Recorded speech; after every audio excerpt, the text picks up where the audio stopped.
Assalamualaikum warahmatullahi wabarakatuh. Innal hamdalillah nahmaduhu wa nasta'inuhu wa nastaghfiruh wa na'udzu billahi min syururi anfusina wa min sayyiati a'malina. May yahdihillahu fala mudilla lahu wa may yudlilhu fala hadiyalah. Asyhadu an la ilaha illallah wahdahu la syarikalah wa asyhadu anna Muhammadan abduhu wa rasuluh. Allahumma shalli ala sayyidina Muhammad wa ala ali sayyidina Muhammad kama shallaita ala sayyidina Ibrahim wa ala ali sayyidina Ibrahim wa barik ala sayyidina Muhammad wa ala ali sayyidina Muhammad kama barakta ala sayyidina Ibrahim wa ala ali sayyidina Ibrahim fil alamin innaka Hamidum Majid. Rabbi shrah li sadri wa yassir li amri wahlul 'uqdatam min lisani yafqahu qawli amma ba'du. Hadirin hadirat jamaah kaum muslimin wal muslimat yang dirahmati oleh Allah Subhanahu wa taala. Kali ini kita akan membahas hadis Kitabul Janaiz ya, yang membahas tentang bab jenazah, yang mana sebenarnya kalau di dalam kitab Fathul Qorib kemudian kitab-kitab yang lain ini tuh berguna sekali kalau misalkan keluarga kita, ahlul bait kita itu ada yang mengalami musibah ini ya, kematian, katakan seperti itu. Nah, jujur aja untuk teman-teman yang paham tentang fardu kifayah ini ya, bab jenazah ini itu kalau menurut pendapat para ulama itu jujur, kalau dari sisi manfaatnya itu teman-teman jauh lebih mulia ketimbang yang lain, kayak gitu, lebih afdol, lebih bagus mempelajari masalah fardu kifayah itu ketimbang fardu ain gitu ya, sholat wajib dan lain sebagainya, dari sisi kemanfaatannya kayak gitu. Karena kalau misalkan fardu ain kayak misalkan sholat wajib dan lain sebagainya, itu ya kalau misalkan gugur, yaitu untuk menggugurkan dosa-dosa kita sendiri. Tapi kalau kita mempelajari fardu kifayah, itu bukan cuma dosa-dosa kita yang kita gugurkan di situ, yang kita hapus, tapi juga dosa-dosa orang yang tidak paham atau tidak melaksanakan fardu kifayah itu. Nah, nanti kita akan bahas di Kitabul Janaiz ya.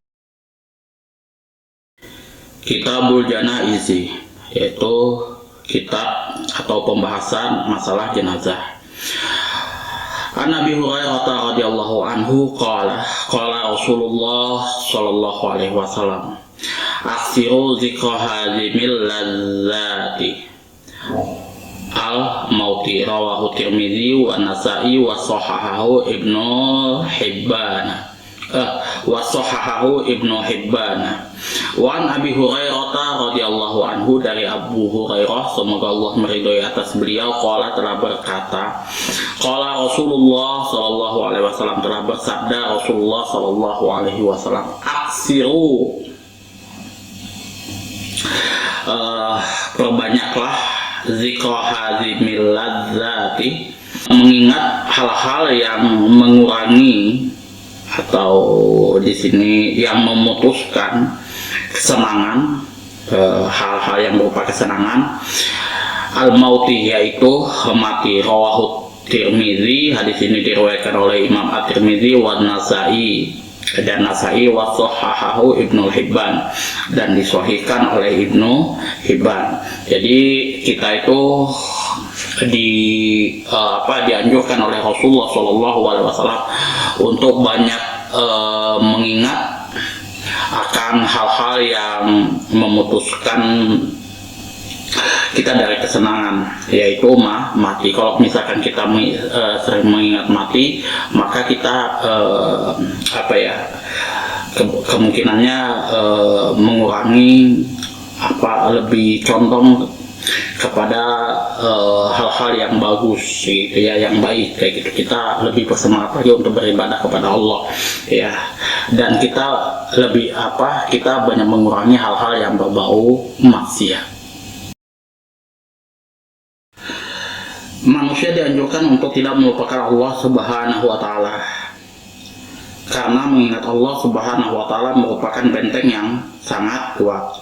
Sebagaimana dianjurkan pula baginya untuk tidak melupakan pelajaran yang besar, pelajaran yang paling besar, yaitu mengingat mati.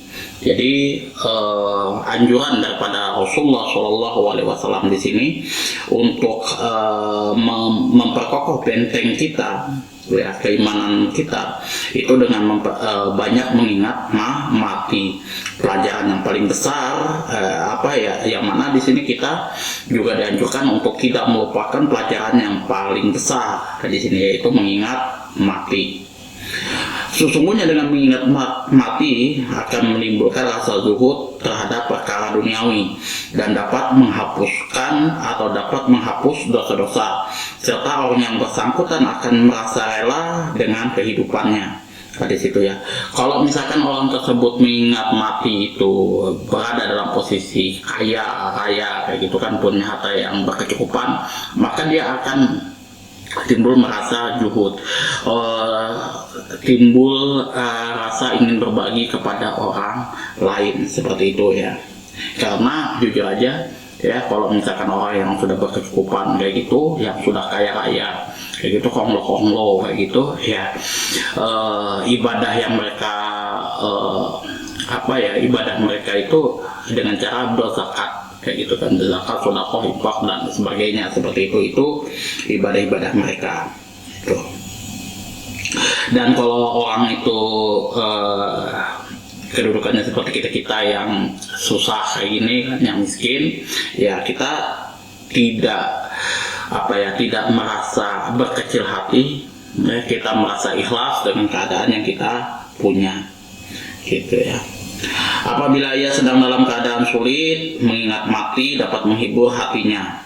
Apabila dia sedang keadaan lapang, kaya raya, konglomerat, maka mati membuatnya merasa sempit. Ya, mengingat mati dapat memutuskan semua kesenangan.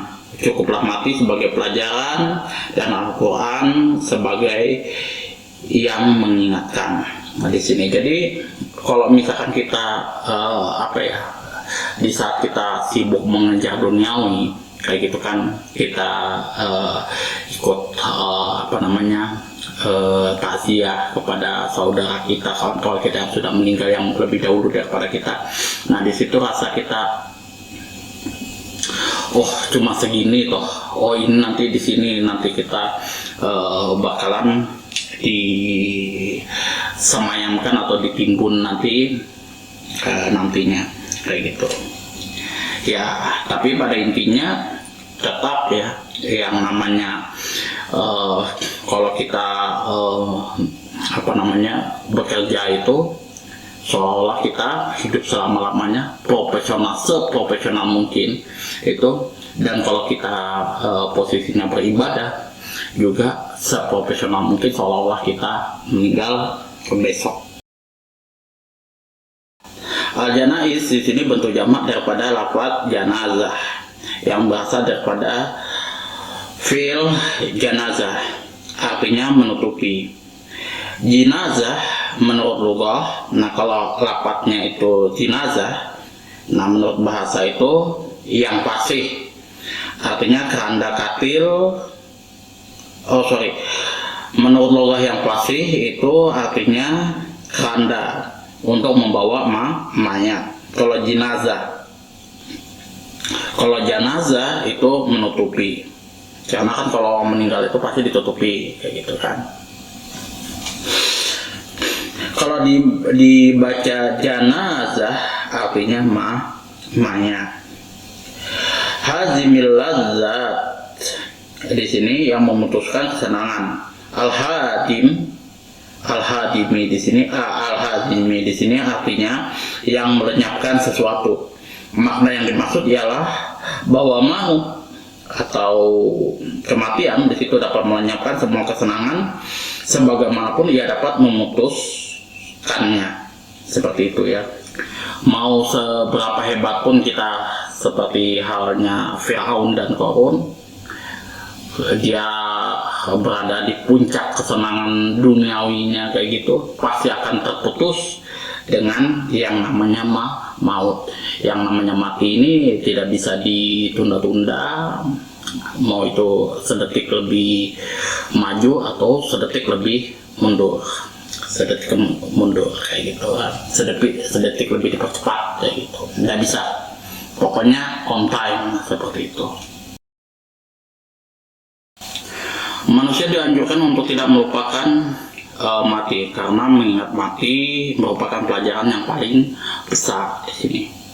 Bila seseorang mengingatnya di masa kaya, maka hal tersebut membuat dia zuhud terhadap duniawi. Bila ia mengingatnya pada masa miskin, hal tersebut dapat membuatnya rela dengan kehidupannya. Jadi kalau kita mengingat mati itu sebenarnya pada saat kita kaya itu ya kita jadi zuhud kayak gitu, jadi merasa berkecukupan. Oh ya sudah cukup lah kesenangan bagi aku nih, harta yang rezeki yang diberikan oleh Allah Subhanahu wa taala terhadapku kayak gitu kan. Nah, fokus seorang kaya tersebut ya lebih banyak berbagi kepada orang-orang yang lebih membutuhkannya kayak gitu kan. Nah, kalau misalkan dia susah kayak gitu, merasa miskin, memang orang miskin kayak gitu, nah dia ikhlas menerima hal tersebut kayak gitu kan. Dia fokus juga dalam beribadah kepada Allah tanpa mengeluh apa yang telah Allah berikan kepada kita kayak gitu. Karena sejujurnya kayak gitu kan, kalau kita mikir ya secara logika, kenapa Allah Subhanahu wa taala itu menciptakan ada yang kaya dan miskin kayak gitu ya, supaya ya itu tadi simpelnya itu jalanan itu nggak macet kayak gitu kan. Jujur aja, kenapa kaya lebih lebih sedikit ketimbang yang miskin kayak gitu, yang miskin lebih banyak ketimbang yang kaya kayak gitu, karena jujur aja supaya roda perekonomian itu masih jalan kayak gitu ya. Ya istilahnya simpelnya kita berpikir kayak gitu, jalanan itu nggak macet. Bayangkan kalau misalkan orang sudah yang sekarang itu bisa kredit motor, bisa kredit mobil dengan mudah kayak gitu, maka jalanan di Samarinda ini yang sekarang aja kalau sudah buka puasa itu macetnya nauzubillah kayak gitu. Nah, makanya Allah Subhanahu wa taala itu mengatur seperti itu kayak gitu kan. Ada yang memang Allah Subhanahu wa taala berikan dengan mudah, dia bisa kaya sekaya-kayanya kayak gitu kan. Ada yang memang Allah biarkan untuk saat ini dia dalam keadaan miskin. Semua itu ada fungsinya, ada maksud dan ketentuannya. Bukan Allah Subhanahu wa taala tidak mendengarkan doa seorang hambanya kayak gitu kan. Kita ya semua pasti menginginkan hidup itu berkecukupan, kaya raya gitu kan. Bahkan saking kayanya kita tuh seperti korun kalau kata-kata gitu kan. Tapi ya kalau misalkan langsung dikontrol yes, ditekan enter oleh Allah Subhanahu wa taala, kacau nanti ujung-ujungnya kayak gitu kan. Di jalanan tuh mungkin penuh dengan mobil-mobil kayak gitu kan, orang nggak mau lagi naik motor gitu, tapi mobil semua. Maka di jalan itu nggak bakalan bisa lagi kita jalan anteng sebagaimana biasa kayak gitu. Itu kenapa Allah Subhanahu wa taala itu menciptakan manusia itu ada yang miskin, ada yang setengah kaya, ada yang kaya, ada yang konglo seperti itu kayak gitu, supaya ya kayak gitu roda kehidupan, roda perekonomian itu akan tetap jalan. Kalau misalkan orang kaya semua diciptakan oleh Allah kayak gitu, nggak ada yang mau jadi pekerja kilangnya kayak gitu, yang kerja sapu jalanan dan lain sebagainya tuh ya. Semua orang pengennya santai di rumah kayak gitu, nonton Netflix dan lain sebagainya. Roda perekonomian malah nggak jalan gitu ya. Itu saja yang dapat saya sampaikan. Kurang dan lebihnya saya mohon maaf yang sebesar-besarnya apabila ada kata-kata yang menyinggung hati teman-teman. Mungkin ada kata-kata saya yang tidak sesuai dengan yang tidak lazim didengar di video ini. Apabila ada saran, kritikan, masukan dan juga pertanyaan, silahkan teman-teman atur di kolom komentar. Wabillahi taufiq wal hidayah. Wassalamualaikum warahmatullahi wabarakatuh.